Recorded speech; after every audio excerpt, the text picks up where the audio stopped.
into the caves again, and now it was just me, alone in these cold, barren halls of ice. But Fred had been here, and now I could feel it. I was getting close. Something wasn't right.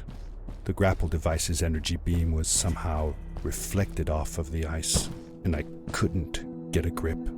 I had to look for areas where the ice was not so thick.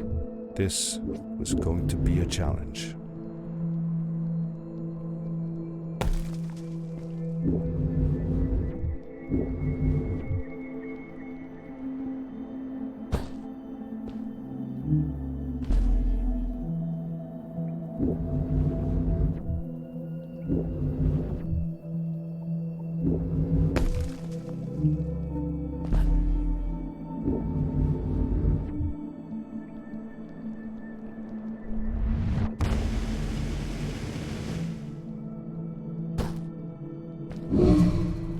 When I drained the crystal, I suddenly felt the earth starting to move beneath my feet, and my mind wandered back to how the strays might have used the crystals as a source of power to keep their cities afloat.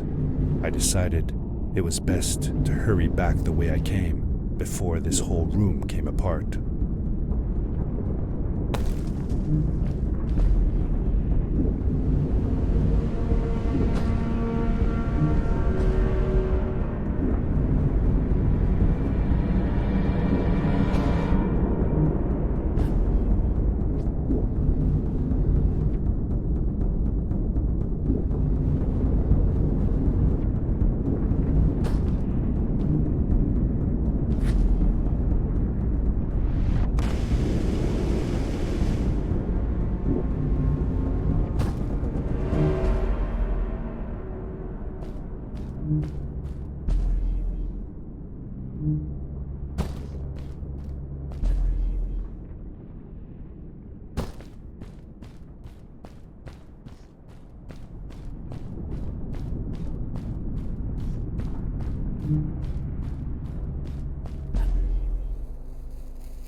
The crystals also reflected the grapple beam, but as they did, they seemed to recharge the grappling device.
I landed hard and felt the impact vibrate through my body.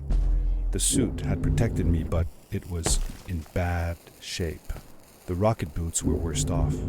The crash had ruined the functionality completely. I knew that if I stayed here to fix them, I would probably freeze to death. I had no other choice than to press on.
How could Fred leave stuff behind everywhere? How much was he carrying? As I remember it, Fred wasn't that good at keeping track of all his things. Like you. Hey, it's not like you're any better. Sorry. Anyway, Fred counted on losing a few things on each of his journeys. He always brought more stuff than he needed. For a paddling trip we had, he brought so many life jackets, we could barely fit ourselves in the canoes. Isn't it hard to lose track of a life jacket if you're wearing it? Good point. I guess he didn't really think of that.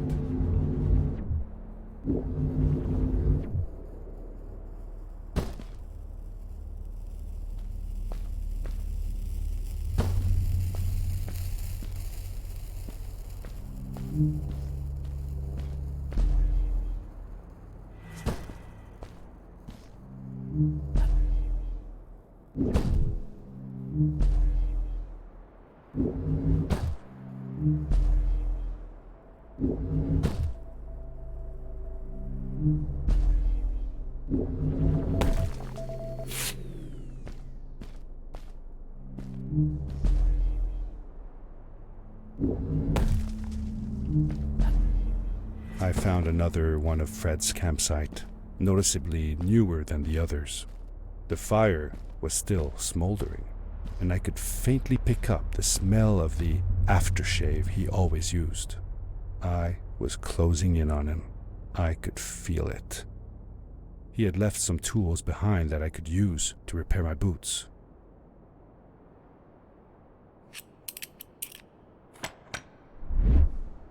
That should do it. Good as new.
Buried beneath the ice, you could still see signs of what this place had once been.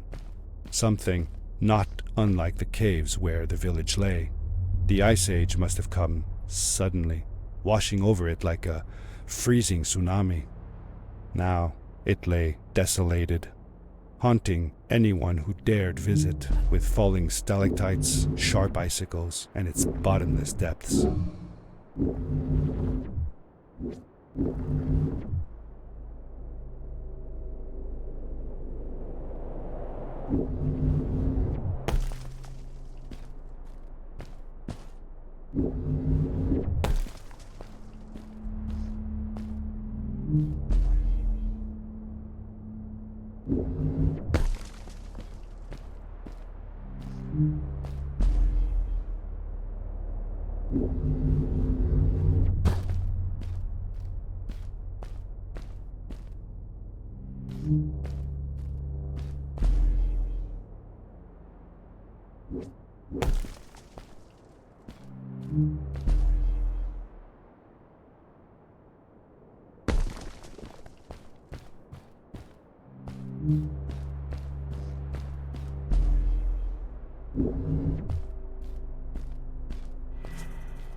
Fred had come this way alone, too. I took some comfort in knowing that whatever problems I faced now, Fred would have faced them too, and beaten them. If he could do it, I could do it too.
It was dark all around me, but there was a light at the end of the tunnel.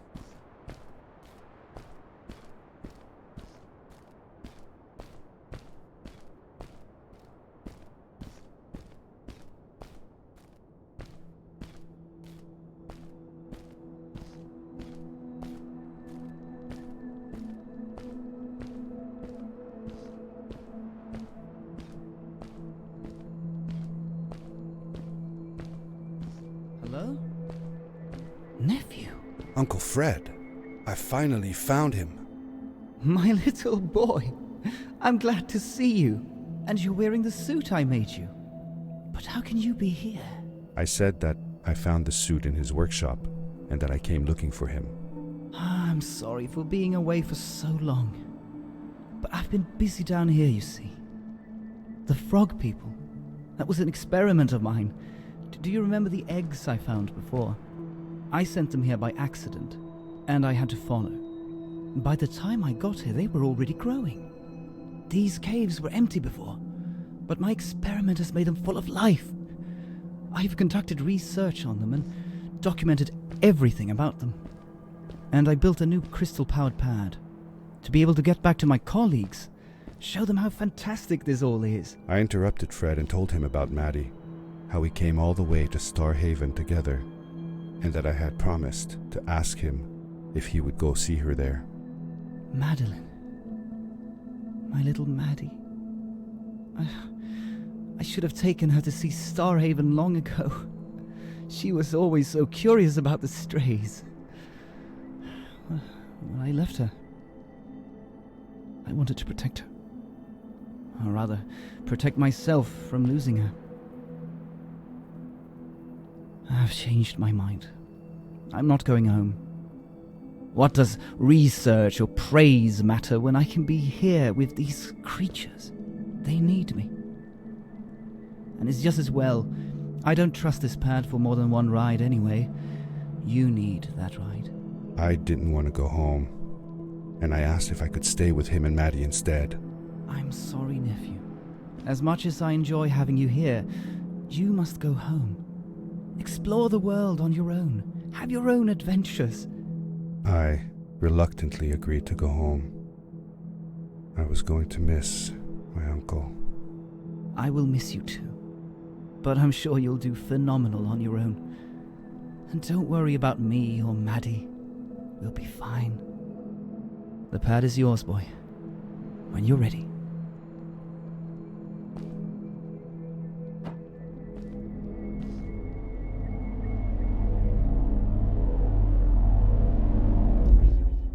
Take care, son!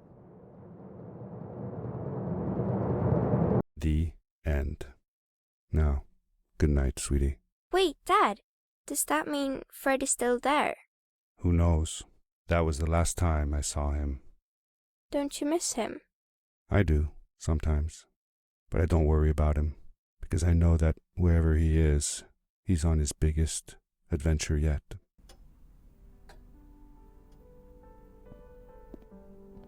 Dear Fred, today I step into the lobby of your house for the last time. My daughter asked me to tell her about an adventure, and I came to think of you. Your house looks just like my mother and I left it years ago. After you'd gone, I was sure she was going to throw out all your stuff, but she just cleaned up. We made you a small memorial. For a while, I came here every day, just like I used to. Sometimes I could even faintly hear your voice, calling from the observatory, asking me to get you this tool or that. I never told my mother about that day. I don't think she would have believed me. Can I believe it? After all these years.